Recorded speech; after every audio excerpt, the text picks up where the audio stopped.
एक सेठ के 7 लड़के थे, सातों विवाहित थे। सबसे छोटे लड़के की पत्नी सुशील और बुद्धिमान थी। उसका कोई भाई नहीं था। एक दिन बड़ी बहू सभी को साथ लेकर मिट्टी लाने के लिए गई। वे खुरपी से मिट्टी खोदने लगी, तभी वहाँ एक सांप निकला, जिसे बड़ी बहू खुरपी से मारने लगी। यह देखकर छोटी बहू ने कहा, इसने हमारा क्या बिगाड़ा है, इस बेचारे निरपराध को मत मारो। यह सुनकर बड़ी बहू ने उसे नहीं मारा। सांप एक तरफ जाकर बैठ गया। छोटी बहू ने उससे कहा, हम अभी लौट कर आते हैं, तुम यहीं रुकना, जाना मत। यह कहकर वह सबके साथ घर चली गई और वहाँ कामकाज लगने से भूल गई कि उसने सांप को रुकने को कहा है। दूसरे दिन याद आने पर वहाँ गई तो सांप वहीं था। वह बोली, मुझे क्षमा करना भैया, मुझसे भूल हो गई। सांप ने कहा, भैया कहा है तो छोड़ देता हूँ, आज से तू मेरी बहन है, जो इच्छा हो मांग ले। उसने कहा, मेरा कोई भाई नहीं था, मुझे भाई मिल गया। कुछ दिन बाद वह सांप मनुष्य का रूप लेकर बहन के घर आया और कहा, मेरी बहन को मेरे साथ भेजो। सांप ने विश्वास दिलाया कि वह उसका दूर के रिश्ते का भाई है। रास्ते में बहन को अपने वहीं सांप होने की बात बताई। सांप के घर पहुंचकर वहां का ठाट बाट देखकर हैरान रह गई। एक दिन सांप की माँ ने कहा, मैं एक काम से बाहर जा रही हूँ, तू अपने भाई को दूध पिला देना।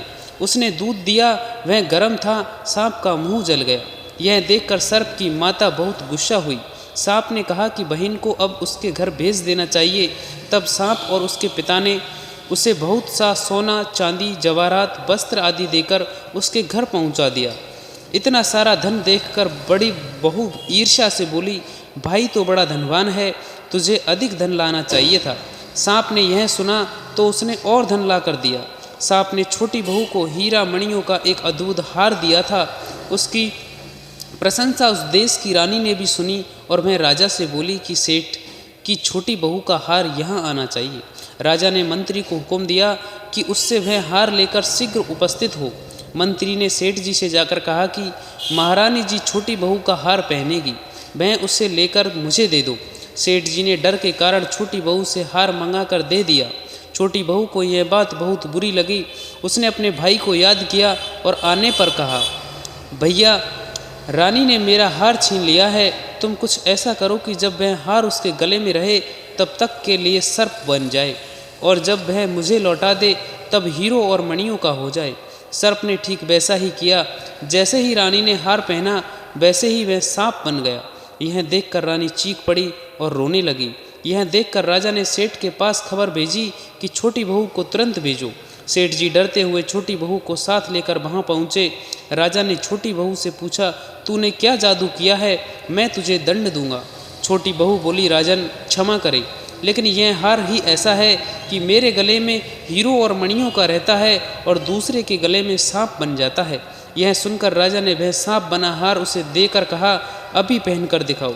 छोटी बहू ने जैसे ही उसे पहना तो हार हीरे मणियों का हो गया।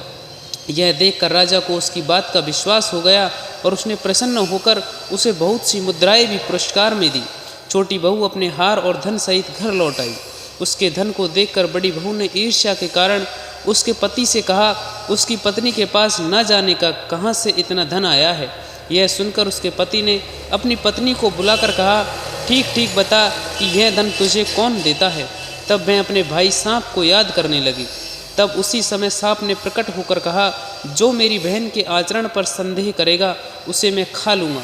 यह सुनकर छोटी बहू का पति बहुत प्रसन्न हुआ और उसने सर्प देवता का बड़ा सत्कार किया। उसी दिन से नाग पंचमी का त्यौहार मनाया जाता है और स्त्रियां सर्प को भाई मानकर उसकी पूजा करती है। Thank you for watching this video. दोस्तों, आपको यह कहानी अच्छी लगी हो तो प्लीज़ वीडियो को लाइक करें, अपने दोस्तों के साथ शेयर करना ना भूलें। मिलते हैं नेक्स्ट वीडियो में, तब तक के लिए बाय बाय, राम राम।